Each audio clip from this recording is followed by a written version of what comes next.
सर्वांना महाराष्ट्र राज्य chemist and druggist असोसिएशनच्या वतीने नमस्कार. आपण आलात त्याबद्दल आपले प्रथमतः मनपूर्वक अभिनंदन, स्वागत. आज एक अतिशय महत्वाच्या विषयावर अखिल भारतीय औषधी विक्रेता संघटनेने बुधवार दिनांक 20 मे 2026 रोजी औषधी विक्रेत्यांचा देशव्यापी बंद पुकारलेला आहे. आणि हा बंद पुकारण्यामागचं सगळ्यात महत्वाचं कारण असं आहे. प्रथम मी एक परिचय करून देतो. मी अनिल नावंदर, महाराष्ट्र राज्य केमिस्ट अँड ड्रगिस्ट असोसिएशनचा जनरल सेक्रेटरी. माझ्या डाव्या बाजूला प्रसाद दानवे, महाराष्ट्र राज्य संघटनेचे सहसचिव. माझ्या उजव्या बाजूला हुकुमबाई मेहता, मुंबई प्रदेश संघटनेचे अध्यक्ष. आणि आमच्या मुंबई असोसिएशनचे आमचे सहकारी. तर हा बंद पुकारण्यामागचं सगळ्यात महत्वाचं कारण आहे की या देशामध्ये बेकायदेशीररित्या ऑनलाईन औषध विक्री सुरू आहे. आणि बेकायदेशीर याकरता की याचं drug and cosmetic act 1940 and rules 1945 मध्ये ऑनलाईन औषध विक्रीसाठी कुठलाही कायदा समाविष्ट करण्यात आलेला नाही. 28/8/2018 ला केंद्र सरकारने एक मसुदा प्रसिद्ध केला होता, म्हणजे कायद्याचं प्रारूप. आणि त्यामध्ये अनेक त्रुटी असल्यामुळे त्यावेळी संघटनेने त्यावर काही आक्षेप दाखल केले होते. आणि ते आक्षेप अतिशय रास्त असल्यामुळे सरकार 2018 पासून आज पावेतो त्याचं कायद्यात रूपांतर करू शकलेली नाही. म्हणून आज जी तुम्हाला ऑनलाईन औषध देतात ती सगळी कायद्याच्या दृष्टीने बेकायदेशीर आहे. याच्यावरती आपल्या मुंबई हायकोर्टामध्ये रिट पिटिशन दाखल झालं होतं. प्रोफेसर पाटील मॅडम होत्या, त्यांनी केलं होतं. चेन्नई हायकोर्टामध्ये रिट पिटिशन दाखल झालं होतं. आणि दिल्ली हायकोर्टात आजही रिट पिटिशन ऑन आहे. आणि त्या ठिकाणी ऑनलाईन औषध विक्रीला स्थगिती दिल्ली हायकोर्टाने दिलेली. आता तुमच्या मनात एक प्रश्न स्वाभाविकपणे येणार की ऑनलाईन औषध विक्री का नको? त्यात डिस्काउंट मिळत आहे, आम्हाला घरपोच औषध मिळत आहे, असं का संघटना याला विरोध का करते? याचं सगळ्यात महत्वाचं कारण असं आहे की तुम्ही जर ऑनलाईन औषध विक्रेती खरेदी पहिलं ऑनलाईनवर ज्या औषधी प्रामुख्याने म्हणजे नशेसाठी वापरल्या जाणारी काही औषधं, प्रेगाबोलिन असतील, ट्रॅमाडॉल असतील, हे आता तर तुम्ही कुठल्याही केमिस्टकडे जाऊन मागितल्या तर तुम्हाला मिळणार नाही. प्रॉपर प्रिस्क्रिप्शन असलं तरच तो देईल. परंतु ऑनलाईनवर तुम्ही टाकलं तर ते तुम्हाला फक्त एक फोन करतात, तुम्हाला सांगता आपको डॉक्टर का कॉल आएगा. तो डॉक्टर कोण तुम्हाला माहित नाही, तो खरंच डॉक्टर आहे का हे माहित नाही, कोण कॉल करतं हे माहित नाही.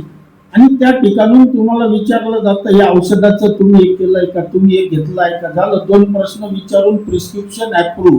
तुमच्यापैकी काहींनी अनुभव घेतला असेल. खरोखर हे योग्य आहे का? चुकीचं आहे. कारण काहीच माहित नाही समोर कोण आहे, घेणारा पेशंट कॉलवर कोण आहे, काही माहित नाही. आणि त्याच्यामुळे अनेक प्रकारे औषधांचा दुरुपयोग होणं चालू आहे. आता MTP किटच्या बाबतीत अनेक प्रकरणं तुम्ही छापली असतील, अनेक प्रकरणं लाईव्ह केली असतील. औषध विक्रेत्याने एखादी MTP किट जर दिली आणि त्याचा रेकॉर्ड देऊ शकला नाही तर त्याच्यावरती FIR दाखल होते. आणि तुमच्यापैकी कोणालाही पाहिजे असेल तर ऑनलाईनवर MTP किट अवेलेबल आहे. आमचा सरकारला हा प्रश्न आहे की जे कायद्याने काम करतात त्यांच्यासाठीच कायदे आहेत, बेकायदेशीररित्या काम करणाऱ्यांना कायदे नाहीत का? आणि हा किती मोठा प्रश्न आहे. जर MTP किट असे ऑनलाईन अवेलेबल होत असेल, सिडेनाफिल सारखं औषध ऑनलाईन अवेलेबल होत असेल तर हा खऱ्या अर्थाने एक जनरेशनला घातक ठरू शकणारा प्रश्न आहे. आणि म्हणून आम्ही याचा जो विरोध करतो, दुसरा विरोध, तुम्ही समजा जिनाईने एक प्रिस्क्रिप्शन प्राप्त केलं, औषधांच्या कायद्यामध्ये एकदा औषध एका प्रिस्क्रिप्शनवर सर्व केल्यावर ते दुसऱ्यांदा सर्व करू नये. आता तुम्ही एक प्रिस्क्रिप्शन घेतलं आणि ते 5 साईटवर टाकलं, तुम्हाला 5 ठिकाणून औषध येईल की नाही येणार? तुम्ही मेडप्लसला टाका, फार्मिजीला टाका, 1mg ला टाका, नेटमेड, सगळे तुम्हाला तेच औषध पाठवतात. म्हणजे तुम्ही त्याचा दुरुपयोग करू शकता. तुम्ही म्हणजे सामान्य ज्याला करायचा असेल तर अशा ज्या गोष्टी आहेत. दुसरा सगळ्यात महत्वाचा जो भाग आहे, ज्या ज्या देशांमध्ये ऑनलाईन चालतं त्या देशांमध्ये डॉक्टरचं डिजिटल रजिस्टर, म्हणजे त्याचा रजिस्टर नंबर, त्याचं नाव आणि त्याची डिजिटल सिग्नेचर. आता जर मी एखाद्या डॉक्टरच्या नावाने प्रिस्क्रिप्शन पॅड छापून त्याच्या नावाची खाली सही केली, ऑनलाईनला काय माहित का खरंच डॉक्टर आहे, कोणाचं प्रिस्क्रिप्शन आहे?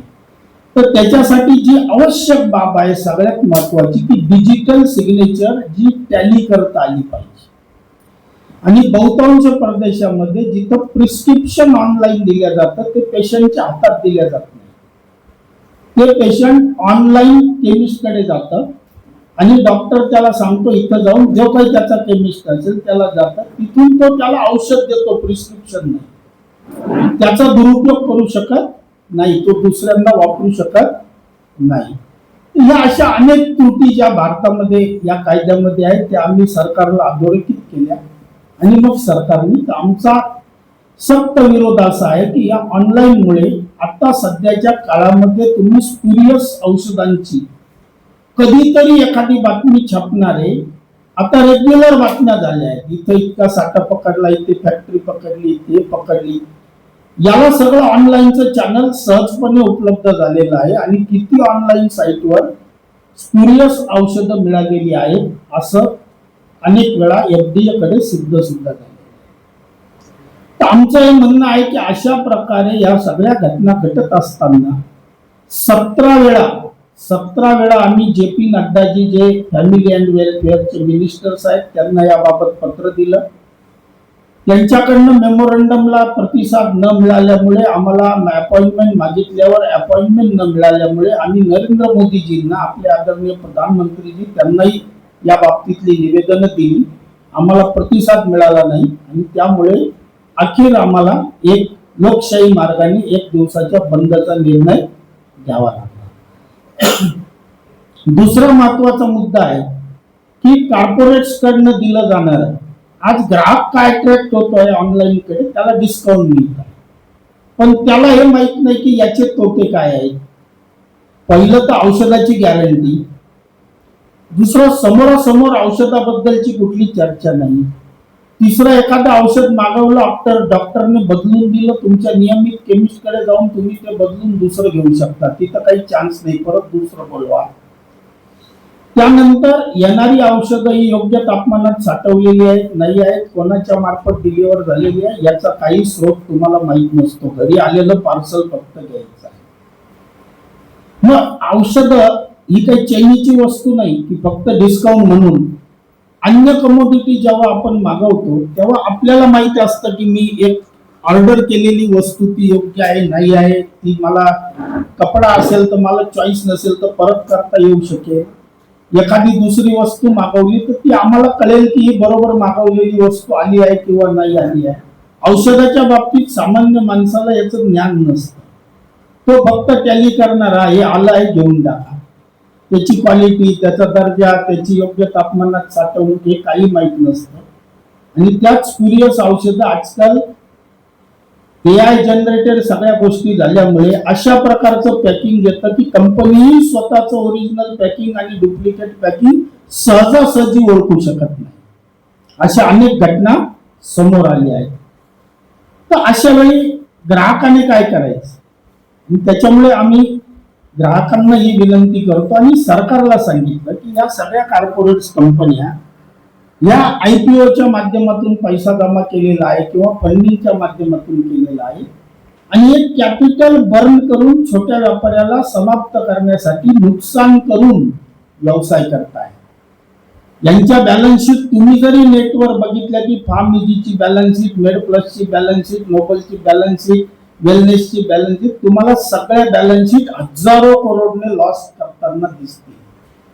मग व्यापार कोणी नुकसानीसाठी करत असतं का? व्यापार दोन पैसे कमवण्यासाठी करत असत.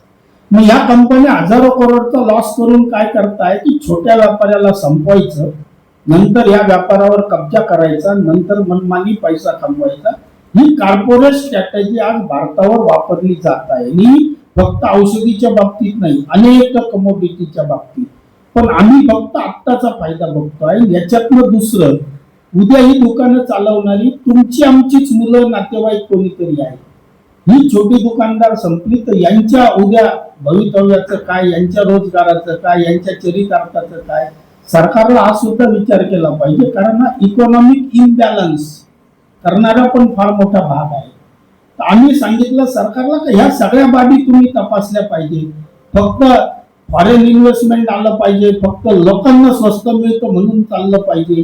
एका गोष्टीचा एक चांगला परिणाम असेल पण दुसरे 4 वाईट परिणाम असतील तर ते सुद्धा तपासले गेले पाहिजे की याच्यातनं उद्याचा भवितव्य काय. उद्या या सगळ्या जनरेशन, जर उद्या ही सगळी दुकानं संपली, आज औषधी व्यापारावरती महाराष्ट्राचा जर विचार केला तर 1.25 लाख औषध विक्रेते आहेत. 1000च्या लोकवस्तीमध्ये सुद्धा औषध दुकान आहे.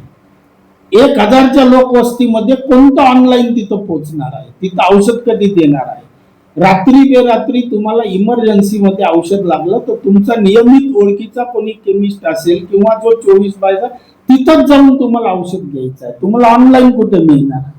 या सगळे फायदे आणि तोटे याचा जर नीट अभ्यास केला तर औषधी, आम्ही सांगतो की औषधीच्या बाबतीमध्ये अशा प्रकारची संभावना तेवढीशी फायदेशीर नाही आणि म्हणून ही बंद झाली पाहिजे. आणि दुसरी, हेल्थ रिस्क याच्यामध्ये सगळ्यात मोठा भाग जो आहे की याच्यामध्ये आपल्या जीवनाशी, आपल्या आरोग्याशी खेळणारा भाग आहे. त्याच्यामुळे या गोष्टीमध्ये आमचं हे आहे, बनावट औषधीपासून देश वाचला पाहिजे. याच्यासाठी आज FDA स्वतः सांगते आहे की अशा प्रकारच्या काही म्हणजे गँग, त्याला काय म्हणतो, माफिया, ड्रग माफिया, म्हणजे एक ड्रग माफिया मॉर्फिन वाले, दुसरे ड्रग माफिया औषधी वाले, यांची एक गँगच तयार झाली. आणि ही आता औषधी बाजारामध्ये स्पुरियस औषधं पसरवण्याचं काम करत आहे. हे जर सगळं सरकारला कळतं तर मग सरकार या बाबींकडे सक्षमतेने आमच्या निवेदनावर का विचार करत नाही, का त्याच्यावरती लक्ष देत नाही? आणि या तर कुठेतरी मग संशयाला जागा बळावते की खरोखर कॉर्पोरेटच्या अधीन झालेलं सरकार आहे का? सरकारला समाजाची काही पडली आहे की नाही? आम्ही काही स्वतःच्या फायद्यासाठी, नफा वाढवण्यासाठी मागत नाही आहे सरकारला, याच्यावरती आम्ही. मग जर स्वस्तच औषधी द्यायची असेल तर आम्ही सरकारला सांगितलं की औषधी व्यवसाय हा तुमच्या माहितीसाठी औषध किंमत नियंत्रण कायदा 2013, ज्याला ड्रग प्राइस कंट्रोल ऑर्डर 2030, आणि एक NPPA नावाची संस्था आहे, नॅशनल फार्मास्युटिकल प्राइसिंग ऑथॉरिटी. या दोघे जणांच्या अंतर्गत हे चालतं. याच्यामध्ये एक national list of essential medicine असते, त्याच्या किमती कायद्याने तय केल्या जातात. आणि त्या तय करताना त्याच्यामध्ये औषध विक्रेत्याला फक्त रिटेलरला 16% मार्जिन असते. आणि अन्य औषधी, ज्याला आम्ही डी कंट्रोल कॅटेगरी म्हणतो, म्हणजे ज्याच्यावर किमती सरकारही ठरवत नाही, आमचा तर किंमत ठरवण्यामध्ये औषध विक्रेत्याचा कुठेही संबंध नाही, उत्पादक ठरवतो किंवा सरकार ठरवतो. ज्या औषधांच्या किमती सरकार ठरवत नाही त्या उत्पादक ठरवतो, त्या औषधांवर आम्हाला 20% मार्जिन रिटेलरला मिळते. मग असं असताना आम्ही 20% आणि 25% डिस्काउंट आमचा रिटेलर कुठून देणार? मग ही लोक कॅपिटल बर्न करून स्पर्धा करतात. आणि अशा याच्यासाठी आम्हाला कुठेतरी सरकारला हे विचारायचं. मग आम्ही सरकारला सांगितलं की हा कायदा रद्द करून टाका, तुम्ही ड्रग प्राइसवर, औषधावर किंमत नियंत्रण ठेवूच नका. आम्ही पण या स्पर्धेत उतरू, आम्ही पण उत्पादकांना मार्जिन मागू की आम्हाला नफा वाढवून द्या, आणि आम्ही पण या स्पर्धेमध्ये उतरू. आज आम्ही या स्पर्धेमध्ये उतरू शकतो.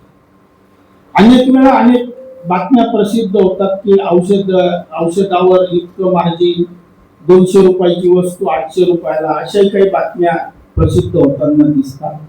हा एक सेगमेंट आहे जनरिक, याचा प्रचार प्रसार आज सरकार पण करते आहे. स्वतः आपले पंतप्रधान पण याच्या बाबतीमध्ये प्रचार प्रसार करतात. दोन प्रकारच्या औषधी, एक ब्रँडेड मेडिसिन जी डॉक्टरच्या माध्यमातून प्रिस्क्राईब केली जातात, ज्याच्यासाठी कंपनी डॉक्टरकडे जाते, एमआरच्या माध्यमातून प्रमोशन करते, प्रमोशन करून ते औषध प्रिस्क्राईब करते, त्या औषधाबद्दलची माहिती डॉक्टर पर्यंत पोहोचते. त्याच्यावरती आम्हाला सीमित मार्जिन आहे.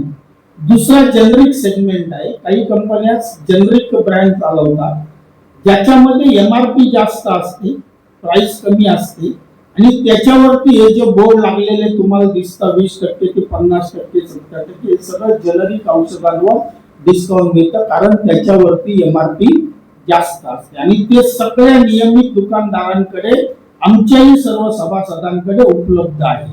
तुम्ही जर त्याला मागितलं याचं जेनरिक सेगमेंट आहे का, तर तो उलट तुम्हाला चांगल्या कंपनीचं देईल आणि त्याचे रेट पण कमी, तो सांगेल हे तुम्हाला इतक्यात येईल.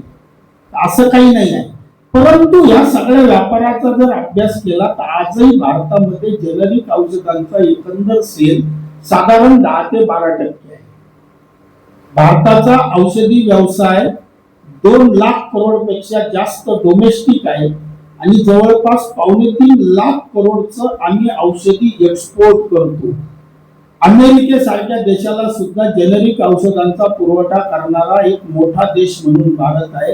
युरोप असेल, चायनातून आम्ही रॉ मटेरियल मागवतो, पण फिनिश औषधं आम्ही एक्सपोर्ट करतो, अशी अनेक औषधं आहेत. तर जगातल्या अनेक देशांना जेनरिक औषधांचा पुरवठा करणारा एक फार मोठा देश, ज्याचा जगातील एकंदर औषधी उत्पादनामध्ये 3 क्रमांकाचा देश म्हणून आज एवढं भारतामध्ये औषधीचं उत्पादन. आणि हे सगळं घडत असताना जर भारतामध्येच आम्ही आमच्याच समाजाला आरोग्याच्या धोक्यात टाकत असू तर कुठेतरी आम्हाला विचार करण्याची वेळ येते, कुठेतरी याच्यावरती प्रश्न येतो. आणि सरकार जर निवेदन देऊन एखादी गोष्ट योग्य अयोग्य असेल, पण संपूर्ण भारतामध्ये 12.5 लाख औषध विक्रेत्यांचं प्रतिनिधित्व करणारी एकमेव संस्था आहे all India organisation of chemist and druggist. या संस्थेचे आमचे अध्यक्ष महाराष्ट्राचेच आहेत, ते महाराष्ट्र संघटनेचे पण अध्यक्ष आहेत, जयेश शिंदे, जगन्नाथ शिंदे, आप्पासाहेब शिंदे. कधी आपण भेटला असताल तर ते विधान परिषदेमध्ये आमदार म्हणून त्यांनी काम केले. आणि आम्ही सरकारला सांगितलं की 12.5 लाख औषध विक्रेते, त्यांच्याकडे काम करणारी सर्व परिवार, आज 12.5 लाख औषध विक्रेते, ज्याच्यामध्ये जवळपास 10 ते 11 लाख किरकोळ औषध विक्रेते आहेत, 1.5 ते 2 लाख हे होलसेलर औषध विक्रेते आहेत. त्यांच्याकडे काम करणारा स्टाफ अशी जर एक काढली तर 5 करोडच्या आसपास लोकसंख्या होते. इतकी लोकसंख्या कुठेतरी स्टेपवर येण्याची शक्यता या सगळ्या वातावरणामुळे नाकारता येऊ शकत. आणि अशा परिस्थितीमध्ये सरकार जर निवेदन देऊन चर्चेला सुद्धा बोलवत नाही, इतकी असंवेदनशीलता मला वाटतं चांगली नाही आहे. तुम्ही एखादा निर्णय, तुम्हाला काय वाटतं तो नंतरचा भाग आहे, ते योग्य आहे, मागणी नाही आहे, हाही नंतरचा भाग आहे. पण सरकारने इतकं संवेदनशील असलं पाहिजे. या सरकारचा जर अनुभव घेतला तर शेतकऱ्यांचं आंदोलन चिरडून लावलं, मागे तुम्ही पाहिलं असेल गोल्ड आणि ज्वेलर वाल्यांचं आंदोलन, सगळी आंदोलन फक्त चिरडून लावायची, कोणाचंच ऐकायचं नाही, स्वतःच्या मनाला जे पटतं तेच योग्य. ही भूमिका योग्य नाही. सरकारने सामान्य जनतेचे, सामान्य कोणाचेही प्रश्न असो, त्याला कमीत कमी ऐकून घेतलं पाहिजे, माझं मत आहे. आणि मग निर्णय, जर त्यामध्ये तथ्य असेल, कायदेशीर बाब असेल, समाजाच्या हिताची बाब असेल, तर त्या दृष्टीने निर्णय सुद्धा घेतला पाहिजे. परंतु असं होताना दिसून येत नाही.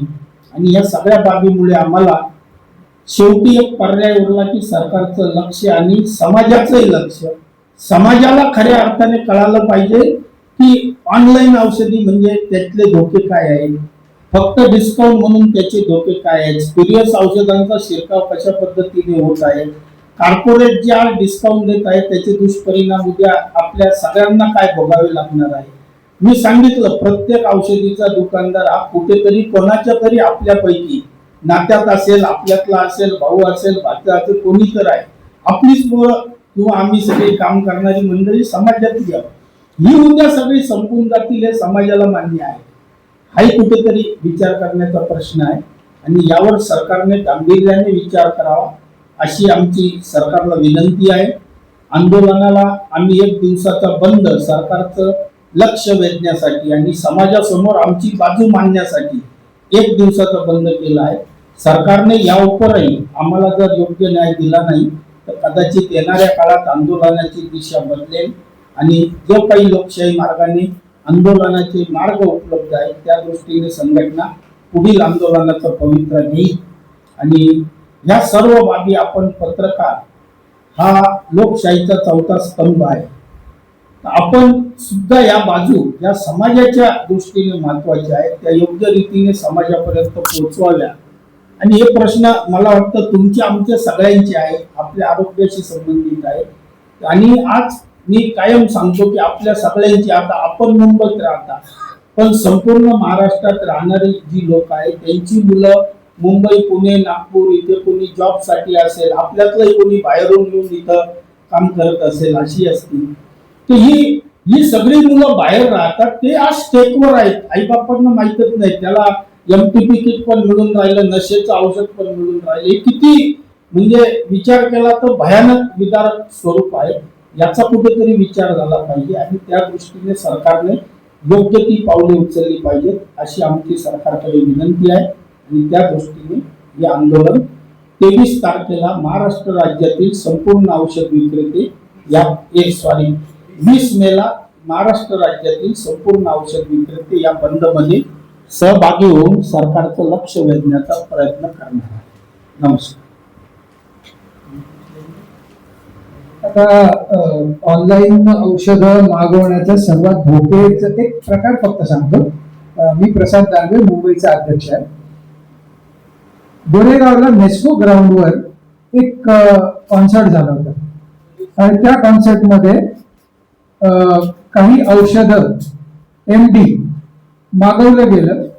त्या कॉन्सर्ट मध्ये जागेवर 2 मुलांचा मृत्यू झाला आणि 2 का 3 सिरियस आहेत, हॉस्पिटलमध्ये अजूनही. ती सगळे ते MD ऑनलाईन मागवलं होतं. तुम्ही जर पोलीस स्टेशन, बंडाळी पोलीस स्टेशनला केस रजिस्टर्ड आहे, आपण जर इन्व्हेस्टिगेट केलं तर आपल्याला सुद्धा कळेल की अशा पद्धतीने जर 22, 23, 24 वर्षाच्या मुलांच्या हातात MD सारखा ड्रग ऑनलाईन मागवून मिळत असेल, जर 14-16 वर्षाच्या मुलीला MTP किट सहज, जर आज MTP किट नॉर्मली कसा वापरला जातो थोडं उदाहरण म्हणून देतो, अगदी संक्षिप्त. जर MTP किट आज डॉक्टरने लिहिला तर पहिलं म्हणजे गायनेकोलॉजिस्टला तो लिहिण्याचा अधिकार आहे. एखादा BAMS ला, एखादा GFM ला तो अधिकार नाही, कारण गायनेकोलॉजिस्टनी आपल्या सुपरविजनच्या अंडर ऍडमिट करू शकेल अशा ठिकाणी ते मेडिसिन त्या पेशंटला ऍडमिनिस्टर करायचं आहे, कारण त्या गोळ्या घेतल्यावर हेवी ब्लिडिंग होते. जर ऑनलाईन मागवून या गोळ्यांचा प्रयोग जर कोणी करत असेल त्याचे दुष्परिणाम त्या व्यक्तीला, त्या मुलीला आत्ता किंवा भविष्यात येऊ शकतात, कदाचित बंधत्व येऊ शकतं. इतकी बाब गंभीर आहे. सेंट्रलाजन सायट्रेट म्हणजे वायग्रा सारख्या गोळ्या जर 16, 17, 18 वर्षांची मुलं मागवत असतील, हा गंभीर विषय आहे, समाजाचा विषय आहे. अशा पद्धतीने कफ सिरप, काही समाजामध्ये दारू पिणं निषिद्ध आहे, नशा करायची म्हणून कफ सिरप प्यायलं जातं. कुठल्या समाजात मला नाव घ्यायचं नाही, पण कफ सिरप प्यायलं जातं, तेही बाटली अख्खी विचवली जाते. अशी जर कफ सिरप्स ऑनलाईन मिळत असतील, आपल्या सगळ्यांकडे अमेझॉनचा ऍप असेल, मी तुम्हाला घातक औषधं ही सांगितली ना, ती आपण आत्ता किंवा नंतर कधी अमेझॉनवर टाकून बघा.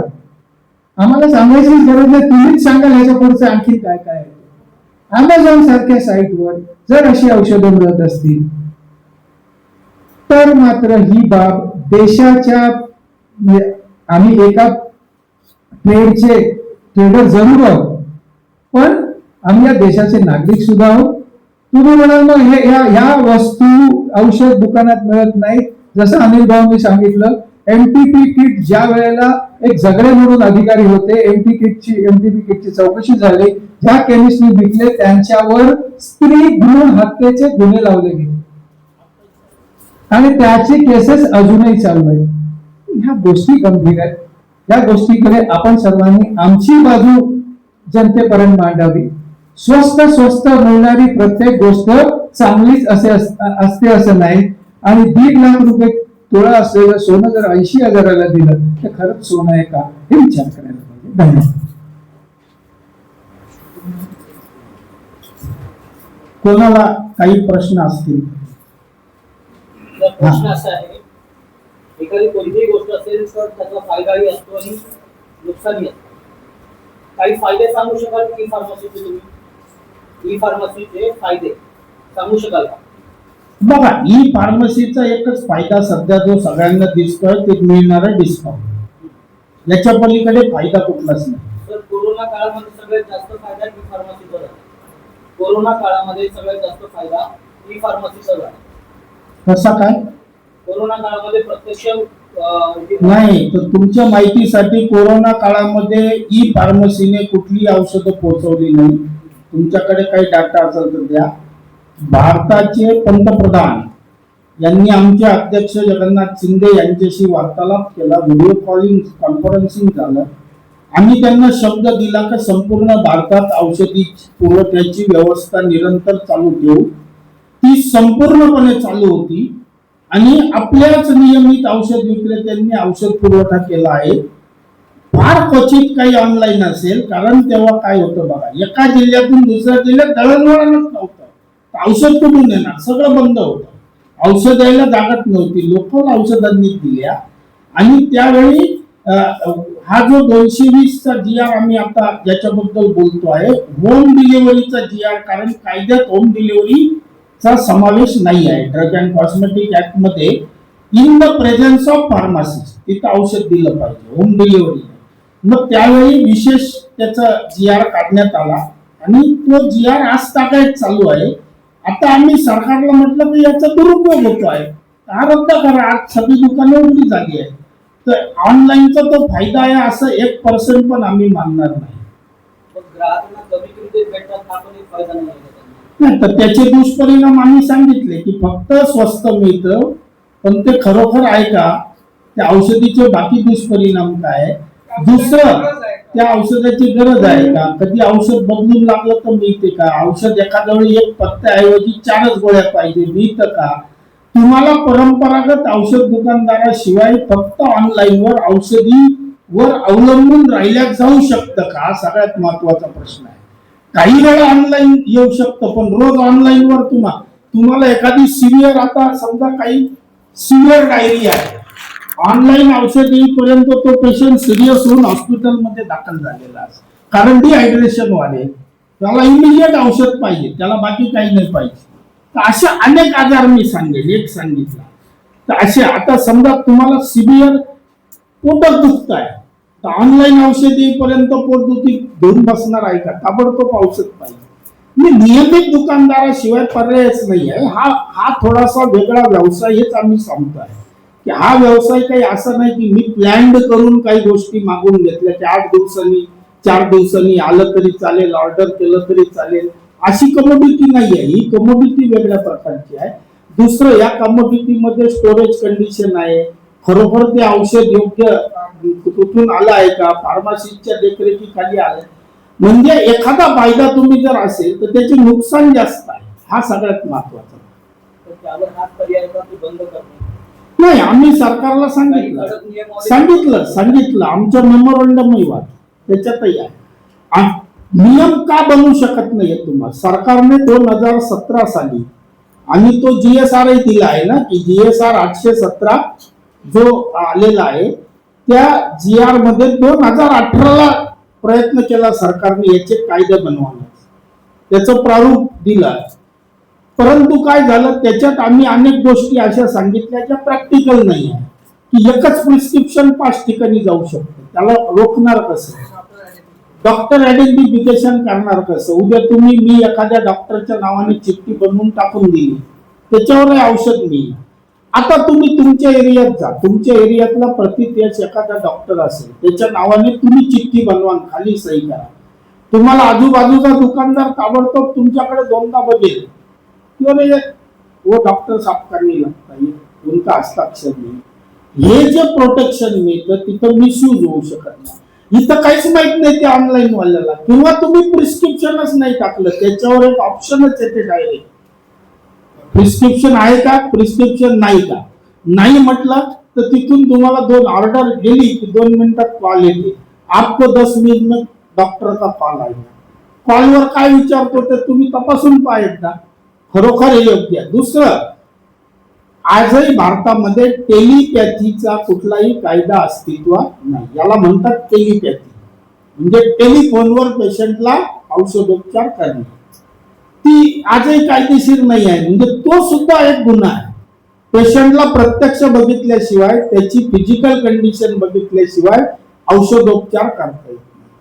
असा औषधोपचार फक्त आपण कोणाकडनं घेऊ शकतो? जो आपला नियमित डॉक्टर आहे, ज्याला आपलं सगळं माहित आहे, ज्याच्याकडे तपासून आल्यावर घरी आलो आणि काही थोडे बदल जाणवले तर फोन केला, सर थोडा ये ऐसा हो रहा, तर ते सांगू शकता. That is not telepathy, that is a advice to patient. त्याच्या पेशंटला ज्याचं त्याला पूर्ण स्ट्रक्चर माहित आहे, फिजिकल कंडिशन माहित, ही टेलिपॅथी झाली. ही सुद्धा कायद्याने गुन्हा आहे. मग अशी औषधी दिल्या जातात. आणि दुसरं, आता तुम्ही घ्या तुमच्या याच्यावर, हे तुम्ही डायजेपाम मागा, तुम्हाला देणार नाही मेडिकल किंवा फार्मसी. त्याला इटोनोझोलम मागा, त्याला माहितच नाही हे औषध अँटी डिप्रेसंट आहे, लगेच देऊन टाकेल. ते अल्प्रोझोलमच्या 10 पट खतरनाक औषध आहे, ते ऑनलाईन मिळेल. कारण त्याला फक्त अल्प्रोझोलम आणि डायजेपामच माहित आहे, हे विकायचं नाही. पण इटोनोझोलम त्याच्याहून 10 पट तीव्र औषध तो तुम्हाला झोपेसाठी देतो, कारण त्याला माहित नाही. असे जे दुष्परिणाम आहेत हे फायद्यापेक्षा जास्त गंभीर आहेत. फेसबुकमध्ये आपण असा पण दावा केला की ई फार्मसीमुळे पारंपरिक व्यवसाय जो आहे मेडिकल तो कुठेतरी बंद पडत चालला. असे किती मेडिकल बंद झाले याचा काही तुमच्याकडे डाटा आहे का? भरपूर, कितीतरी मेडिकल बंद झाले. तुम्ही जर याचा डाटा घेतला तर आता सध्या अशी परिस्थिती चालू आहे की जितकी नवी उघडत आहे तितकी बंद होतात. त्याचं कारण काय आहे बघा, याच्यात तुम्ही एक लक्षात घ्या, मी 2 भूमिका मांडल्या. एक, आम्ही औषध विक्रेते म्हणून आमचा, पण उद्या तुम्ही पत्रकार म्हणून तुमचा, प्रत्येकाचा एक अधिकार आहे आपल्या घटनेने दिलेला. व्यापार करण्याचा पण अधिकार आहे. आता जर अशा प्रकारे छोट्या व्यापाऱ्यांना मारण्यासाठी कॅपिटल बर्न करून मारलं जात असेल तर ही कुठेतरी गोष्ट आम्हाला मान्य नाही. आणि ते छोटे व्यापारी, त्यांचे संसार उद्ध्वस्त होतील हे आम्हाला मान्य नाही. हे सरकारला आम्ही म्हटलेलं आहे, लिखित आहे, काही त्यात वागो. आणि त्यात चुकीचं काय? मी आताही बोलताना बोललो की ती आमची तुमचीच कोणीतरी नातेवाईक आहेत, मुलं आहेत जे व्यापारात आहेत, कोणी नसावा कुठे काम करतायत, तर त्यांचाही अधिकार आहे त्याचा व्यापार वाचवण्याचा. एकंदरीत बंदचा हेतू जो आहे तो सामान्य जनतेचा फायदा म्हणून आहे की पारंपरिक व्यवसाय वाचवण्याचा प्रयत्न? नाही, दोन्ही आहे. बघा, जनतेचं असं आहे की तुम्हाला हे मान्य आहे का एमटीपी किट सर्रास मिळावी? मान्य आहे. सिडेनाफिल सरळ मिळावं, झोपेच्या औषधी सरळ मिळाव्या? नाही. मग हे जनतेचं हित आहे. दुसरं आहे की आमचा पण आम्ही प्रश्न मांडला आहे की पारंपरिक औषध विक्रेते जर उद्या संपली तर यांचं काय, यांच्या भवितव्याचं, कुटुंबाचं, याचं काय, दोन्ही मुद्दे आहे. आणि ते स्पष्ट मांडले आहे, लपून काही मांडलेलं नाही त्याच्यात. सर कसं आहे, ग्राहकांचा जो मूळ उद्देश काय असतो, डिस्काउंट. आता तुम्ही सांगितले, फरक सांगितले, दोन्ही बाजू सांगितले स्पष्ट, ग्राहकाला डिस्काउंट हवा असतो. तुम्ही असं ग्राहक तुमच्याकडे जर काही डिस्काउंट देता 100% जाऊन बघा तुम्ही. नाही, बिलकुल बघा, एक दुकानदार तुम्ही जा दुकानामध्ये, त्याला सांगा. आता कसं असतं तुम्हाला सांगतो ना, औषधीतला प्रकार सांग. आता मी जे तुम्हाला उदाहरण दिलं, पटकन तुम्ही गेला एखादं सिरियस औषध, त्याला छोटस प्रिस्क्रिप्शन असेल आणि तुम्ही त्याच्यात नाही, पण तुमच्या घरी नियमित लागणारं डायबिटीजचं औषध आहे, हायपरटेन्शनचं औषध आहे, तुमच्या नियमित केमिस्टकडे जा, त्याला सांगा, तो तुम्हाला बिलकुल डिस्काउंट देईल. तो तुम्हाला जेनेरिक पाहिजे जेनेरिक पण देईल. आणि मुंबई सारख्या शहरात तर तुम्ही काही औषध घ्या त्याच्यावर डिस्काउंट मिळतं. उदाहरणार्थ तुम्हाला सांगतो, धारावीतलंच उदाहरण देतो. तुमच्या बाजूला बसलेले तुम्हाला नेताजी साहेब आहेत, त्यांचं मेडिकल, अनेक मेडिकल आहे, ती जर सोडलं डिस्काउंट मागितले की ऑन दी स्पॉट. आज धारावीमध्ये ऐका सर, काही ठिकाणी डिस्काउंट दिलंच जात नाही, ते समोरून विचारतात. ते आता योगायोगाने माझ्या समोर आहेत, मी सुद्धा धारावीत राहिलेले, आता धारावीच्या बाहेर आहे, पण स्वतःहून 5 ते 10% डिस्काउंट देतात. तसं जर डिस्काउंट मिळतो ग्राहक तुमच्याकडे काय येणार? 100% मिळतं. मी तर अरे नाही बघा, आता बघा एक तुम्हाला सांगतो, इतकी दुकानं आहेत त्यातलं कोणी नसेल करत. काही दुकानदार आहेत त्याला लोक माहिती करतात पण आम्हाला परवडत नाही बघा, आता माझा तुम्हाला स्पष्ट आहे की असं जर कोणी म्हणत असेल परवडत नाही तर तुम्ही दुकान बदला, ज्याला परवडतं त्याच्याकडे जा. ग्राहक म्हणून तुमचा अधिकार आहे आणि देणारे जास्त आहे, नाही म्हणणार. आता काही लोकांना कसं त्याला व्यवसाय बैठकीसाठी आहे, ठीक आहे, नाही करायचं, नाही डिस्काउंट द्या, असं असू शकते.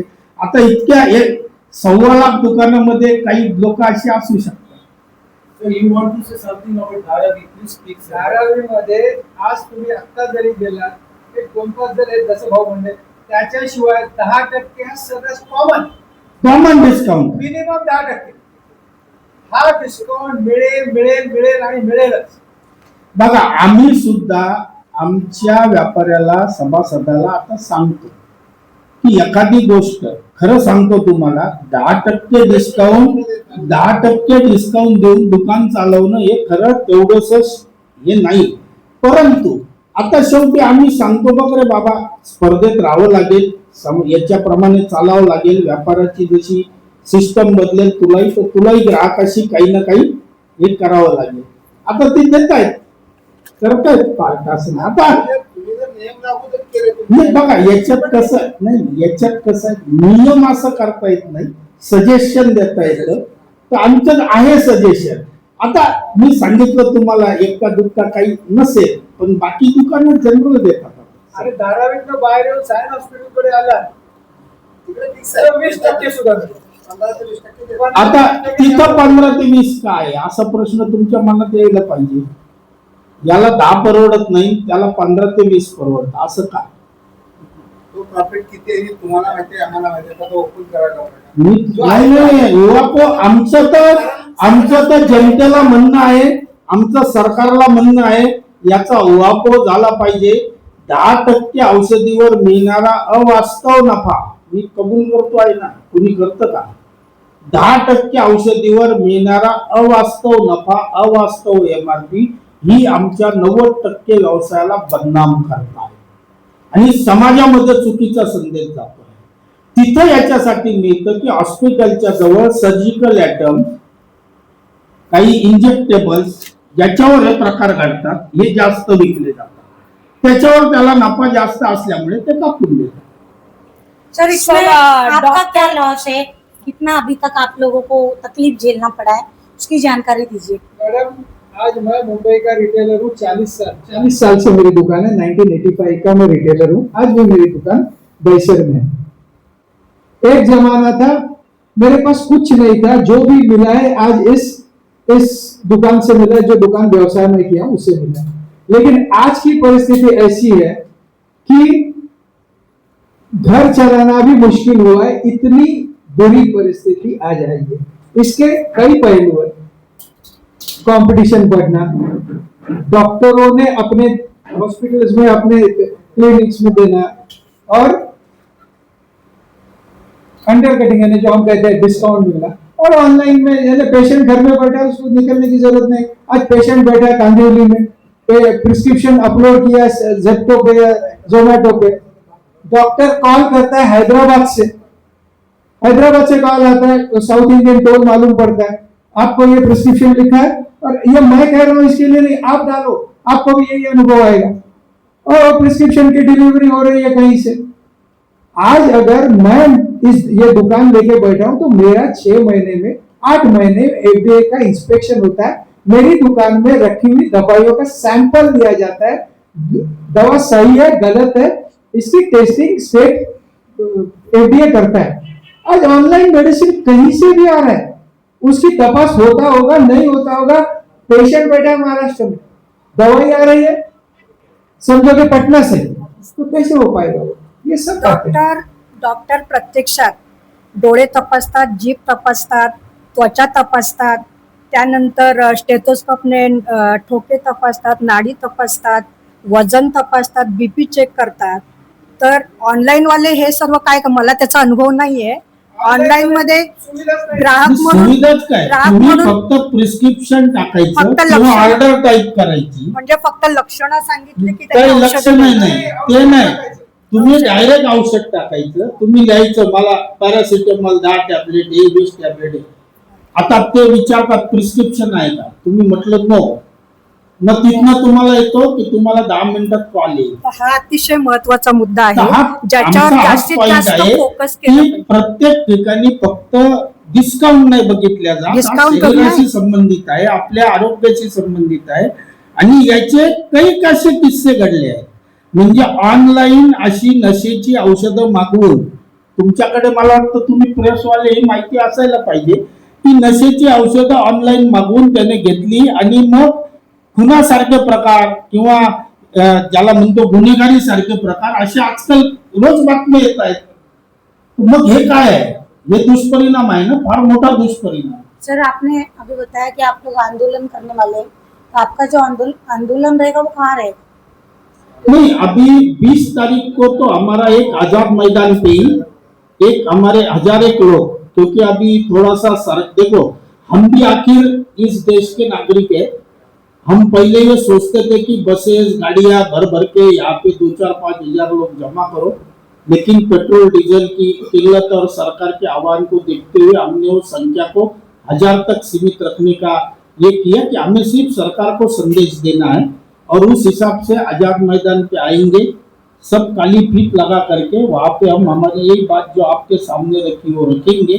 और सरकार से एक हमें कॉल भी आया था कि आप किससे मिलना चाहते, तो हमने कहा कि हमको सीएम को मिलना है, अगर वो बात करे तो, नहीं तो किसी से मिलना नहीं, हम हमारी बात करेंगे, चले जाएंगे. सरकार तक संदेशा पहुंचाना ये हमारा काम है. मुळात हा ग्राहक संरक्षणाचा मुद्दा आहे, हे सरकारला समजलं पाहिजे. 100% आरोग्याशी निगडीत बाब आहे हा. आणि खूपच रिस्की आहे. तर त्याच्यामुळे हे व्हायला पाहिजे खरं तर. आणि त्यामुळे ग्राहक संघटनेने सुद्धा याची जास्तीत जास्त जागृती पण करायला पाहिजे. करायला पाहिजे. हे बघा, आमचा काय पॉइंट आहे की जेव्हा व्यापारी बाई नफा वाढवून पाहिजे, हे पाहिजे, ते ती गोष्ट वेगळी आहे. हा सामाजिक दृष्टीने महत्वाचा आहे. स्वास्थ्याचा आणि हा सुद्धा यांनी प्रश्न विचारला की लहान दुकानदार वाचणं हा काही आमचा नाही, हाही समाजाचा प्रश्न आहे.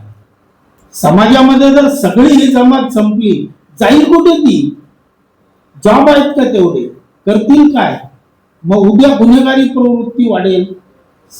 समाजामध्ये आजच इतकी मोठी विषमता आहे आर्थिकची, अजून मोठी धरी होईल आणि त्याचे दुष्परिणाम उद्या संपूर्ण समाजाला भोगावे लागतील. हाही त्याच्या मागचा. अनिल सर, मैंने सर को पूछा था, आपने अभी भी रिप्लाई नहीं दी.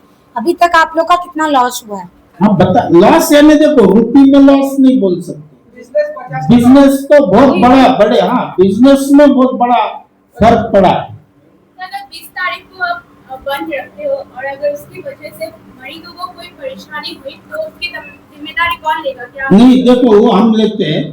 सबसे पहले ख्याल में रखो, हमारा झगड़ा जनता से या किसी बीमार आदमी से नहीं, हमारा झगड़ा सरकार से भी नहीं. हमारा सरकार को निवेदन है कि भाई ये मुद्दे बहुत गंभीर है, इस पर ख्याल रखा जाए. तो हमने हर जगह पे एक व्यवस्था बना के रखी है. हमारे निवेदन में भी हमने सब जगह हमारे जो इंटरनल निवेदन जाते उसमें भी दिया है कि किसी भी तरह की अप्रिय घटना हमारे बंद के कारण नहीं होनी चाहिए. तो दुकानें बंद रही तो भी वहां पे कुछ जगह नंबर दिए जाएंगे, कोई जगह पे कोई दुकान खुली रखी जाएगी, उसकी मालूमात उस लोकल एरिया में दी जाएगी और वहां से एफडीए को भी दी जाएगी. हर जिला एफडीए को और पुलिस को हमारे ये इंफॉर्मेशन जाएगी कि भाई कौन सी दुकान पे इमरजेंसी दवा अवेलेबल रहेगी और हमारे नंबर दिए जाएंगे कि आप अवेलेबल रहेंगे. अगर कोई बच्चा बीमार है तो घर पे दवा पहुंचाएंगे. वो दिक्कत नहीं, क्योंकि ये झगड़ा कोई जनता से थोड़ी या किसी परेशान आदमी को और परेशान करने का सवाल नहीं. That is there. Sir, you are saying that you have already written to the chief minister, everything. Don't you think the government is also supporting these people? Right. I'll answer. Capitalism has increased. Today, who's running that e-pharmacy, NetMeds? The owner is Reliance, Ambani's. So yesterday my competitor was my next door chemist, गांव के chemist. आज Reliance मेरा competitor है. 1mg, Tata. अगर ये व्यवसाय में रिलायंस और टाटा और फॉरेनर्स और बड़ी बड़ी बाहर की कंपनी आएंगी तो हमारे लोकल बच्चे क्या करेंगे? This is my question to you also sir. If Reliance is going to sell a tablet of paracetamol, if Tata is going to sell a cup syrup, what a local chemist is going to do? Close the shop. And when that emergency will arise at night, who will serve them? Especially in the villages. आज भी गांव में sir chemist उठा दे उठ रहे मुलांना आगोन लागले लवकर औषध दे वो देता है क्योंकि वो गांव की व्यवस्था में वो रहता है. अगर उसका ही अस्तित्व खतरे में आ जाए, अगर महीने की दवा रिलायंस वाला भर दे और खाली ऊपर की मैडम पूछ लेती है कितना धंधा कम हुआ है, महीने की दवा रेगुलर लगने वाली दवा उनसे मंगाए और इमरजेंसी में हमसे आए तो हमको धंधा नहीं पकड़ेगा, हम दुकान बंद करेंगे. उस दिन क्या होगा वो जनता ने सोचना चाहिए. Reliance is interested in this thing. I'm surprised it's entering in every field, sir. NetMeds is Reliance. हमारा धारावी के एक प्रेस बंधु ने मेरे को धारावी के ऊपर बात किया, मैं उसको जवाब देना भी जरूरी है. धारावी में 136 केमिस्ट चलते हैं, 136 केमिस्ट है और 136 केमिस्टों का धंधा है. एक ब्रिज रखेगा तो सामने बाजू में साइन हॉस्पिटल का ब्रिज है जिधर 15 और 20% लेस में बेचते हैं. धारावी में भी केमिस्ट लोग 10, 15, 20 तक डिस्काउंट देते हैं. हमारी लड़ाई, मेन लड़ाई किधर है? हमने नड्डा जी को कई बार पत्र लिखे, लेकिन नड्डा जी ने एक बार भी हमारी ऑल इंडिया संस्था को बुलाने का काम नहीं किया. हमारी बात और हमारी आवाज सुनने के लिए तैयार नहीं है. आज क्या हो रहा है देश के अंदर? छोटे व्यापारियों को सबको खत्म करने का 1,25,000 से भी ज्यादा भारत देश के अंदर केमिस्ट है, महाराष्ट्र में सॉरी, और 12 लाख ऑल इंडिया में केमिस्ट है. ऑल इंडिया में एक केमिस्ट के पीछे 10 से 12 लोग जीते हैं, परिवार चलते हैं, उसके ऊपर सर्विस करने वाले लोग हैं. सारे लोग खत्म हो जाएंगे और कुछ रिलायंस और बड़े बड़े लोग ही रहेंगे. आज सारी उनकी ऑनलाइन कंपनियां सारी लॉस में चल रही है. मतलब छोटों को मारने का, फिर बड़े लोग बाद में मजा करने का. और कितनी बनावटी औसत आउट ऑफ राज्यों से आता है. एफडीए क्या कर रहा है? सोया हुआ है क्या एफडीए? सरकार को मालूम नहीं पड़ता है. बिहार से टेलमा वेलमा कितना से आ रहा है. तो ये बनावटी औसत के ऊपर भी सरकार का कोई नियंत्रण नहीं है. तो ये बहुत सारे कई मुद्दे आज चालू है और ये सरकार सुनने को तैयार नहीं है. इसलिए हम लोगों ने बंद का आह्वान किया. सरकार सुनती नहीं है, इसका मतलब ये लोग मेडिकल माफिया को प्रोटेक्ट कर रही है. यही उसका नहीं, इसका मतलब ये है कि वो बड़े लोगों को प्रोटेक्ट कर रही है, छोटे लोगों को खत्म कर रही है. मेडिकल माफिया छोटे लोगों को खत्म कर रही है. सरकार 100% जिम्मेदार है.